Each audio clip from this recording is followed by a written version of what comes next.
Alright, shoutout sa mga kapuso nating babiyahe ngayong araw pauwi sa kanilang probinsya para sa Undas. Ingat po kayo mga kapuso. Yes, ingat. Dagsana nga yung mga pasahero sa mga terminal. Kaya naman maghahatid tayo sa kanila ng Sorpresa on the spot! Gusto ko yung O, diba? On the spot. Yung wordplay dyan. How very witty. Nasa Cubao si Anjay para dyan. Hi Anjay, sorpresa. On the May spot on na the rin. spot na. May Oo. dumaan na. Anjay, good morning! Good morning mga kapuso! At nandito nga tayo ngayon sa isang bus terminal sa Cubao. At ito marami na nga sa mga kapuso natin ang umuuwi na sa kanilang mga probinsya para sa paparating na Undas. At syempre meron tayong mga pabaon sa kanila. Ito, tignan nyo naman. Para sa maulan na panahon, meron tayo ditong dalang payong para sa kanila. Syempre meron din tayo ditong mga snacks. Ayan o, tignan nyo naman. Meron din tayong mga dalang kandila dito at syempre meron din tayong UH fan kapag mainit. Para makuha to, madali lang ang kailangan yung gawin dahil meron lang ako itatanong sa kanila on the spot. Isang tanong lang. Kung makuha nila yun, makakuha sila ng UH Baon Pack at kung hindi naman, makakuha pa rin sila ng mga UH snacks. Kaya ready na kaya sila? Alamin na natin. Let's go! Good morning po! Good morning! Hello po.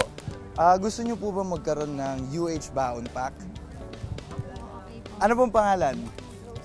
Rose Ann. Saan po kayo pupunta ngayon? Sa San Miguel po. San Miguel? Okay. So, meron lang ako itatanong sa'yo na isang question. Okay lang ba yon? Okay, pag nasagot mo, makukuha mo to. Alright? Sa lapida, ano ang date na nilalagay bukod sa araw ng kamatayan? Araw po ng Kabanaka. Tama! Araw ng kapanganakan. At dahil dyan, meron kang UH tote bag. Ayan may UH baon pa ka na. Okay, hanap pa tayo ng isa. Hanap pa tayo. Morning po, good morning. Sir, magandang umaga po. Ano pong pangalan? Eric po. Eric, saan po kayo pupunta ngayon? San Ildefonso po. Saan po? San Ildefonso. Sino po ang bibisitahin nyo ngayong Undas? Mga magulang po. Okay. So ngayon meron akong itatanong lang sa'yo. Isang tanong lang to. Pag nasagot mo, makakuha ka ng UH Baon Pack. Ready ka ba? Sige po. Alright.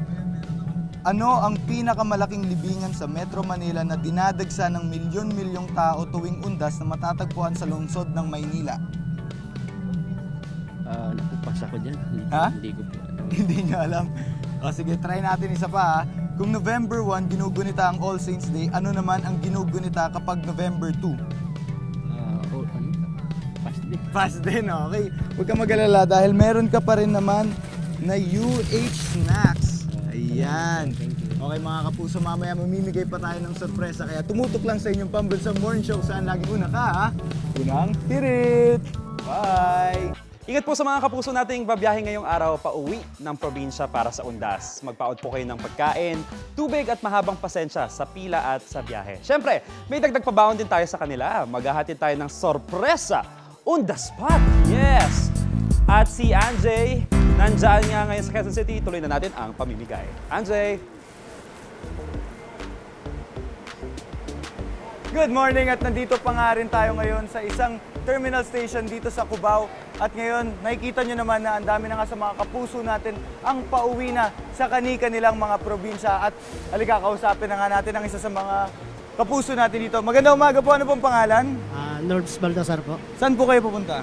Nueva Ecija po. Nueva Ecija, anong gagawin nyo doon? Bali, uwi lang po ngayon at siyempre dadalaw po sa mga pamilya. Dadalaw sa pamilya. Anong oras kayo nagsimula na pumila dito? Mga 7 po. 7. Ilang oras kayong babiyahe niyan pauwi sa inyo? Mga 8 or 7 hours. 8 or 7 hours. Naku, mahaba ang biyahe mo. O ito, dahil dyan meron kang UH Baon Pack. Ayan. Congratulations at mamaya mamimigay pa tayo ha. Kaya tumutok lang sa inyong pambansang morning show. Saan lagi una ka ha? Unang hirit! Let's go! Wait!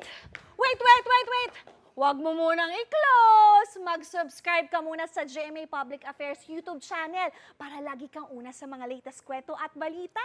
At syempre, i-follow mo na rin ang official social media pages ng Unang Hirit! Thank you!